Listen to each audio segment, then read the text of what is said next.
Assalamualaikum warahmatullahi wabarakatuh. First of all, let me introduce myself. My name is Fatkur Hidayati. I'm from PIA 2024. My last ID number 148. In here, I will explain you about the Archimedes. Di sini saya akan menjelaskan tentang hukum Archimedes secara filsafat ontologi, epistemologi, dan aksiologi.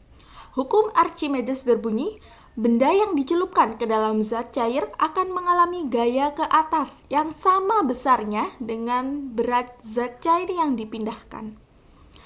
Jika dikaji dalam perspektif filsafat, hukum ini dapat dianalisis secara ontologi yang pertama atau hakikat keberadaan hukum Archimedes.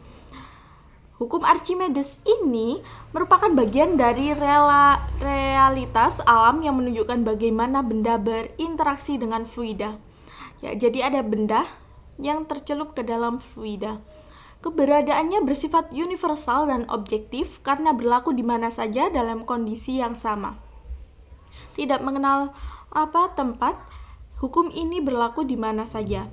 Prinsip ini menunjukkan bahwa setiap benda memiliki massa, volume, dan interaksi dengan medium fluida yang menentukan apakah benda terapung, melayang, atau tenggelam. Jadi ini aspek secara fisik bahwa benda tersebut berinteraksi dengan fluida yang dipengaruhi oleh massa, volume, dan juga medium fluidanya.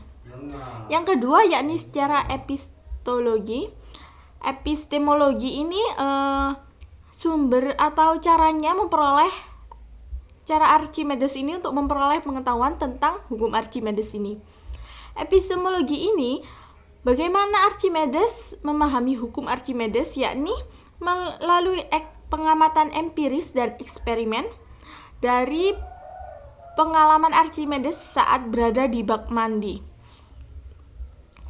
Hal ini dapat diuji dan diverifikasi melalui metode ilmiah, misalnya dengan mencelupkan benda ke dalam air, mengukur gaya apungnya. Jadi itu termasuk hukum Archimedes. Segala benda yang dicelupkan ke dalam fluida akan mengalami gaya apung, itu juga termasuk hukum Archimedes. Konsep ini berkembang dalam fisika fluida dan menjadi dasar bagi bidang ilmu seperti hidrostatis dan teknik perkapalan. Yang ketiga yakni aksiologi atau manfaat dan penerapan hukum Archimedes. Aksiologi hukum Archimedes ini atau penerapannya biasanya digunakan dalam rekayasa maritim atau pembuatan kapal, desain kapal agar mengapung dengan stabil, agar mengetahui secara tepat bagaimana muatan maksimumnya, juga lain-lainnya. Yang kedua yakni menerapkan prinsip kerja balon udara dan kapal selam.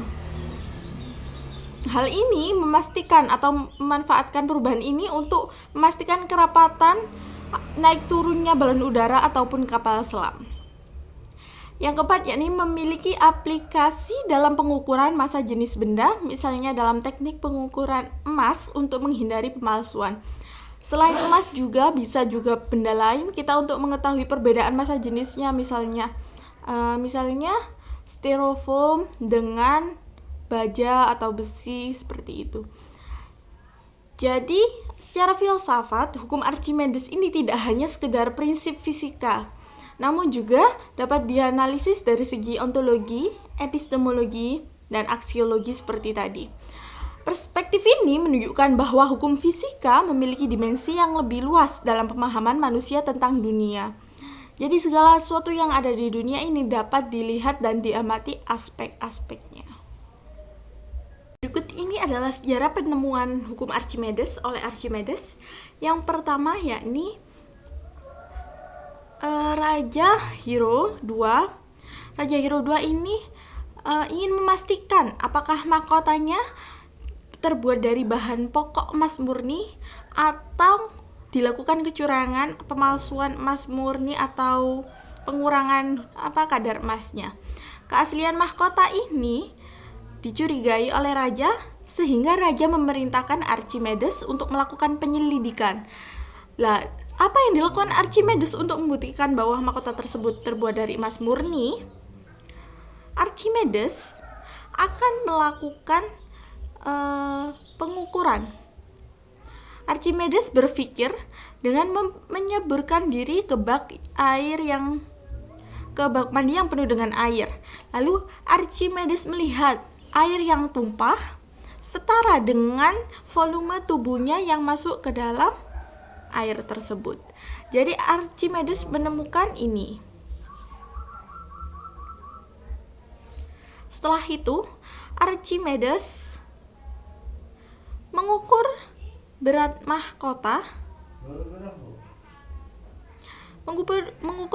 mahkota yang ada di udara serta yang ada di dalam air, sehingga didapatkan volume benda yang bisa menghitung massa jenis benda tersebut. Sehingga diketahui dengan mengukur massa emas dengan berat yang sama dalam bentuk yang berbeda, akan diketahui massa jenis emas tersebut dan dinyatakan mahkota tersebut murni terbuat dari emas. Nah, dari hukum Archimedes tersebut, percobaan Archimedes tersebut, terbitlah tadi hukum Archimedes.